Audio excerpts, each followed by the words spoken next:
So this is ROVer, and this is what he's done to my kitchen table. So what I wanted to talk about today were these guys, the voltaic battery packs. So there's two of them. There's 20,000 amp hours in each one, and they're connected in parallel, delivering 12 volts to ROVer. So these two wires that connect to the two battery packs, they connect through the power module here. This power module is wired into the servo controller here. The servo controller is capable of driving as many as 32 servos. Right now we've got it connected to the 4 primary servos. Coming out of this 12 volt parallel connection from the batteries, we've got this, it's just taped up temporarily because I want to replace this connection, this barrel adapter. But this barrel adapter goes straight into the Arduino mAh ADK board, and because the ADK board and the Uno are wired for I2C communication, the Uno gets its power from the mAh ADK board. The point being, it gets power directly from the batteries through the barrel adapter at 12 volts. So there's no conversion even necessary. So these are the batteries, and I want to show you a bunch of the features, but let's take a look at the actual website because I think it's easier to do it from there. So here we've got Voltaic's website, and if we scroll down a bit, here are the universal batteries. Let's click through on those. And ROVer's got 2 of these V72 laptop batteries. And of course they call them laptop batteries because they're powerful enough to actually power a laptop. Their output is significant enough.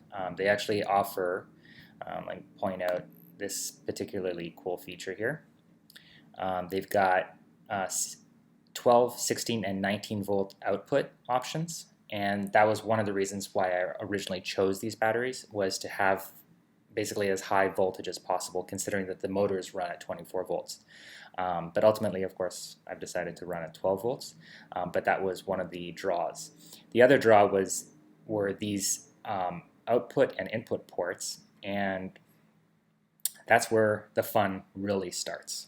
So let me show you a little bit about that. So this is where it gets exciting, of course, and it's not just about these blinking lights. Although I do love the blinking lights.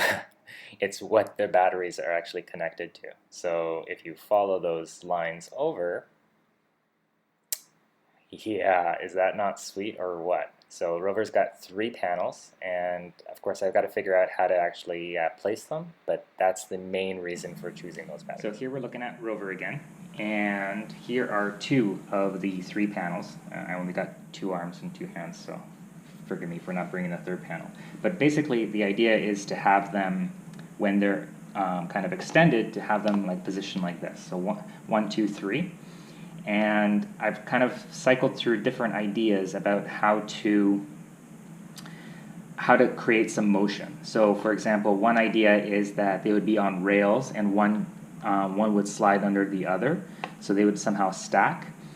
However, I think I'm leaning more towards having them actually fold out into an array. So if I had them on hinges, for example, they could fold over into each other, and if there's 3, it would stack nicely. At least that's my thinking. Cool, right? So yeah, so I've got to figure out how to actually mount them and position them, but that was one of the driving factors, if not the driving factor, behind choosing Voltaic, the company behind the batteries. So their system is just perfectly suited to this sort of application.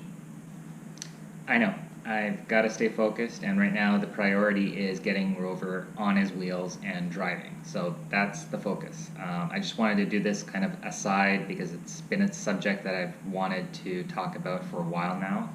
I think it's awesome that he's going to have the solar panels and everything. I can't wait to get them situated. As you can see, I've already tested them out, and it works even better than the company itself, Voltaic. thought it would, because there's two of these batteries, and they generally recommend 3 panels for 1 battery. And it managed to charge, even with our Canadian sunlight, it managed to charge both batteries off just the 3 panels. So in the future, I might look at getting more panels. I don't know, but it's good to know that it can do the job. Hopefully I hear back from the RoboClaw folks about the motors. If you saw the previous episode, I'm waiting on a bit of input from them on getting the 4 motors to synchronize together. So hopefully I hear back from them tomorrow. Today's Sunday, so hopefully they just take the weekend off, and that's why I haven't heard from them yet. If I don't hear from them tomorrow, then I'll be becoming the squeaky wheel, hoping to get some oil and hope for the best. I need some help. I'm no expert at this stuff, so when it comes to something that's a little bit more sophisticated, like the synchronization of the encoders, I need a little bit of advice. Anyway, so that's what I'm waiting on, and in the meantime, a little bit more work on the command center. So I touched on that yesterday, so that's coming along great, and we've got programs running, and currently I'm working on sensor feedback. So hopefully next episode we're talking about driving, but another future episode we'll come back to the command center and I'll show you about the sensor feedback. So until then, thumbs up, subscribe, any comments down below or on ROVer's site, and see you next time. Cheers.